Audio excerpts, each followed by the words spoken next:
সস্ত্রীক councillor ও তার দাদার নাম আবাস প্রকল্পে তিনজনের নামে আবাসের টাকা আত্মসাৎ। জানাজানি হতেই চাপের মুখে টাকা ফেরতের সিদ্ধান্ত। কথা বলবো প্রতিনিধি সুজিত ভৌমিক রয়েছেন সঙ্গে। সুজিত, আবাসের টাকা তারা নিলেন, তারা জানেন এটা তাদের পাওয়ার কথা নয়, তাহলে যারা আসল প্রাপক তাদেরকে বঞ্চিতও করলেন, আবার এখন বলছেন টাকা ফেরত দিয়ে দেবেন। আরে বাবা, সেই টাকা নিয়ে তো বাড়িটা তৈরি করে ফেলেছেন অলরেডি।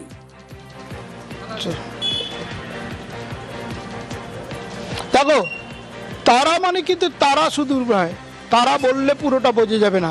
একবারে জনপ্রতিনিধি কাঁথি পুরসভার তারা একজন কাউন্সিলর, তিনি তার নিজের নামে, তার স্ত্রীর নামে এবং একই সঙ্গে তার দাদার নামে নিচ্ছেন। এবং নিচ্ছেন মানে কি, নেওয়ার কথাই তো নয়, কারণ অবস্থাপন্ন যথেষ্টই অবস্থা রয়েছে। ভালো অবস্থাপন্ন হয়েও এভাবে বাড়ি নিলেন, বাংলা আবাস যোজনায় বাড়ির টাকা নিলেন এবং বাড়িটা পেল্লাই সাইজ, সেই বাড়িতে আরও ডেকোরেশন করছেন। কিন্তু গরিবদের জন্য, যাদের বাড়ি নেই, যাদের অসহায় অবস্থা, তাদের জন্যই রুমেলা কিন্তু সরকার ঠিক করেছে এই বাংলা আবাস যোজনায় বাড়ি দেবেন। কিন্তু কারা এরা যারা এভাবে সরকারি টাকা নিল? তারা কাউন্সিলর এবং তৃণমূল পরিচালিত কাঁথি পুরসভার কাউন্সিলরের বিরুদ্ধে, তার পরিবারের বিরুদ্ধে এই অভিযোগ যখন এলো সামনে, তারপরে কিন্তু দেখা যাচ্ছে কি তিনি ফেরত দিতে চাইছেন। কেন ফেরত দিতে চাইছেন? তিনি বুঝেছেন নেওয়ার কথা নয়, নিয়েছেন। এবং তা নিয়ে শোরগোল যখন কাঁথি শহরে শুরু হলো, তখন তার টনক নড়েছে। 2018 সালে টাকা নিয়েছেন, তখনও তৃণমূল পরিচালিত এই পুরসভা, কিন্তু তখন ক্ষমতায় ছিলেন অধিকারী পরিবারের সদস্যরা। সৌমেন্দু অধিকারী ছিলেন চেয়ারম্যান, তারা দলবদল করেছেন।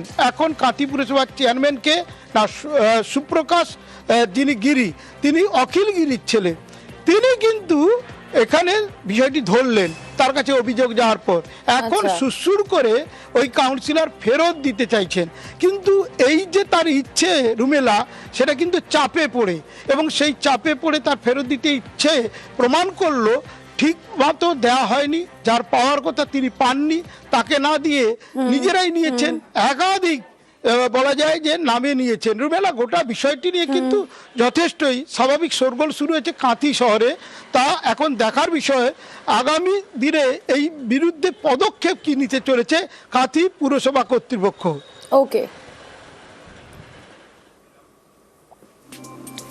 2018-19 সালে আবাস যোজনার ক্ষেত্রে আমার নাম ছিলেন। যেহেতু আমি আর্থিক দিক দিয়ে দুর্বল, আবাস যোজনা বাড়ি আমার নাম ছিল। পরবর্তীকালে আমি স্বাবলম্বী হয়েছি, আমার আর্থিক কন্ডিশন ভালো।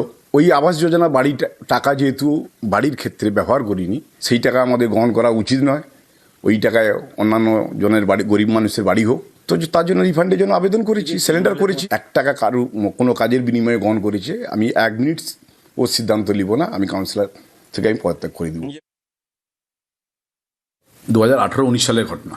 আমি চেয়ারম্যান হওয়ার পরে আমার কাছে এটা একটা আবেদন আসে যে এই ধরনের একটা অভিযোগ আসে। কিন্তু অভিযোগ যখন হচ্ছে তখন তিনি তৃণমূলের কাউন্সিলর, কিন্তু যখন তিনি নিয়েছিলেন তখন কিন্তু তৃণমূলের কাউন্সিলর নয়, তিনি সাধারণ একজন কর্মী। তো স্বাভাবিক কারণে কিন্তু একই পরিবারে 3টে বাড়ি, এটা নিশ্চিতভাবে অন্যায়। আমরা খতিয়ে দেখছি বিষয়টা, খতিয়ে দেখার পর আমরা আইনানুগ ব্যবস্থা নেব। যেহেতু কাউন্সিলর আমাদের কাছে আবেদন করেছেন টাকা ফেরতের, সেটাও আমরা যেমন ডিপার্টমেন্টকে জানাচ্ছি, যেহেতু প্রজেক্ট ক্লোজ হয়ে গেছে। আবাস যোজনা নিয়ে কি দুর্নীতি হয়েছে মানুষ জানে। তৃণমূলের 4 ইঞ্চি সাইজের নেতারা, যাদের প্রাসাদ প্রথম বাড়ি আছে, তাদের বাড়িতেই তাদের বাড়ি হচ্ছে না, আর টাকাটা কিভাবে পকেটে ঢোকানো যায় সেটাই চেষ্টা চলছে, সেটাই করেছে।